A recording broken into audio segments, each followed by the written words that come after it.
Y a-t-il un moment, tu sais, justement, toi, tu as décidé de faire l'urgence. Oui. Fait que, comment ça a été comme ton parcours de médecine, ton externat, puis après de décider justement dans quelle spécialité tu voulais être?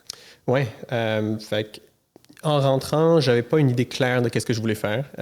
J'avais un peu d'expérience de réanimation en termes de genre sauveteur. Fait que j'étais OK. sauveteur en piscine, sauveteur avec l'ambulance Saint-Jean, qui est comme une ambulance bénévole. Fait que j'avais une certaine, disons, intérêt pour tout ce qui est soins critiques, soins, disons, de réanimation. Mais je n'étais pas convaincu dans ma tête que c'est ça que j'allais faire. Mais fait que dans ma tête, j'allais devenir soit un cardiologue ou un médecin interne, quelque chose de ce genre-là. Mais en faisant mes stages d'externat, c'est là où j'ai tombé en amour quasiment immédiatement avec la médecine d'urgence, la variété de la spécialité. C'était-tu un de tes premiers stages?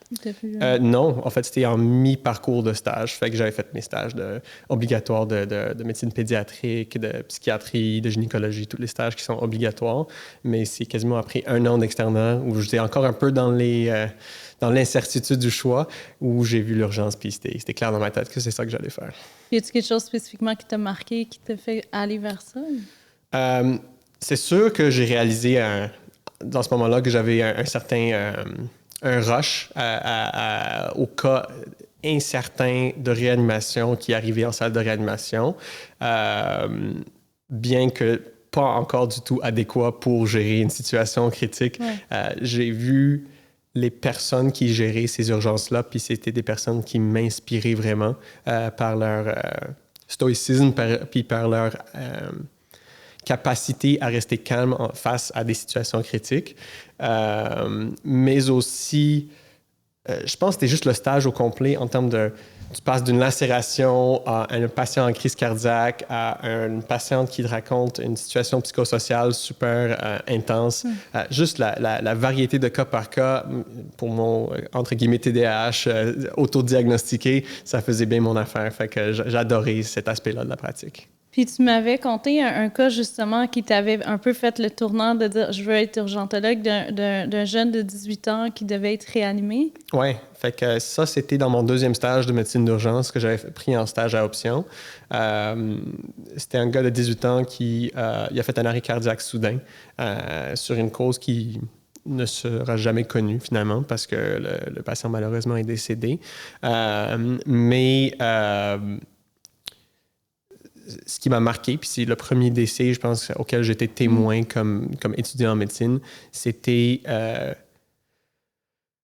un peu comme un avion en situation critique où le monde se met en mode cockpit, où le monde est quasiment silencieux, parle en boucle, parle vraiment de façon efficace et tout le monde est quasiment en synchronie, en télépathie carrément. Gérer cette situation-là, j'ai su que faire ce genre de travail était critique, important pour moi et je me voyais nulle part autre dans l'hôpital. OK. Ça t'a marqué, mais j'imagine que c'était quelque chose de vivre ton premier décès, puis qu'il soit aussi jeune, là, aussi. Oui, vraiment. C'était quelque chose qui m'a... ça c'est resté avec moi. Je me souviens encore du visage du gars, puis c'est sûr que les 2-3 premières nuits, j'ai mal dormi avec... Juste, même si j'avais aucune responsabilité médicale envers le cas, juste savoir que ce genre d'affaires était possible, puis que le monde devait juste continuer à avoir des personnes 5 minutes après avec des maux d'eau. Ouais. Pour moi, c'était intense. Heureusement, j'étais entouré d'une équipe qui a bien su gérer cet aspect-là, sachant que c'était le premier décès auquel j'étais témoin. On est venu me parler, me demander si j'étais correct de ce point de vue-là, puis somme toute, c'est correct, je continue à faire la job, mais de voir cet aspect familial de monde qui savent qu'on vit des expériences très dures, ça m'a aidé à passer par pour commencer. Mais je vis encore avec avec ça dans ma tête, c'est sûr.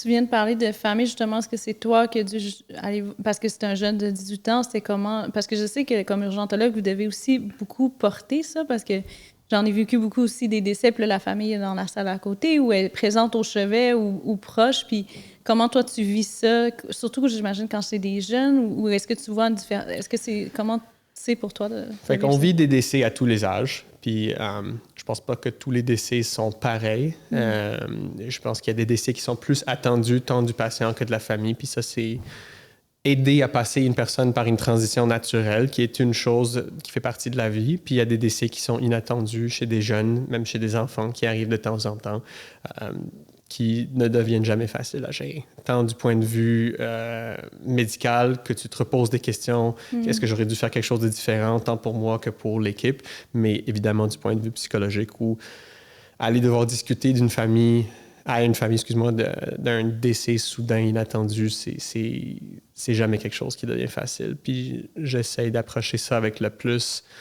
d'empathie et d'humanité possible, parce que je pense que se déconnecter à ces moments-là est plus néfaste pour moi que de rester humain et de vivre mes émotions au complet au moment où ils arrivent. Fait que, disons, la réanimation arrive, je vais mettre mon chapeau de médecin puis rester contextualiser mon espace psychologique et mon espace, je dois performer dans cette situation. Mais quand je suis en train de donner une mauvaise nouvelle, je suis 100% émotivement présent avec la famille. Puis je pense que c'est la seule façon que je peux passer à travers si je veux faire ça à long terme.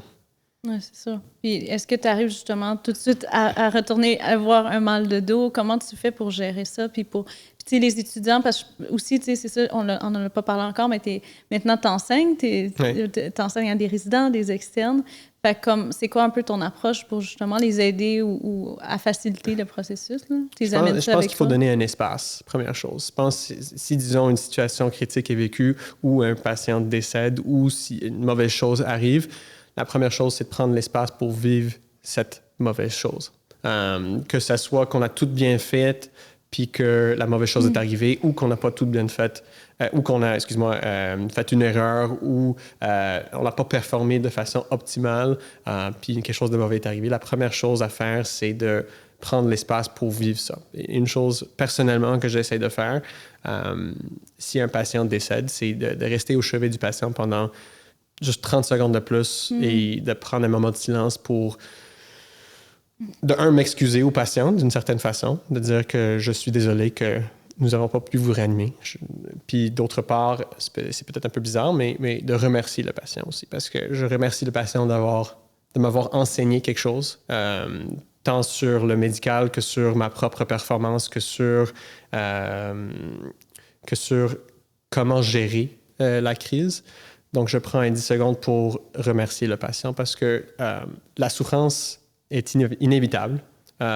Puis, ne pas apprendre de la souffrance, c'est l'erreur fatale, à mon avis, qu'on peut faire comme médecin. Parce que si je dis que tout était bien fait puis il n'y avait rien qu'on a pu faire de différent, je ne serai pas un meilleur médecin la prochaine fois que le même cas arrive.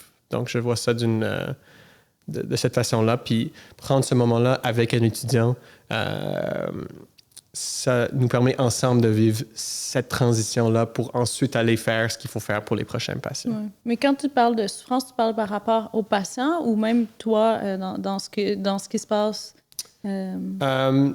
J'avais principalement en tête la souffrance du patient, mais c'est sûr que de notre part aussi, on vit une certaine souffrance. Je pense qu'on vit surtout des situations très intenses et chargées. Ouais. Je pense que c'est juste important que ça soit constructif et non destructif comme situation. Et ça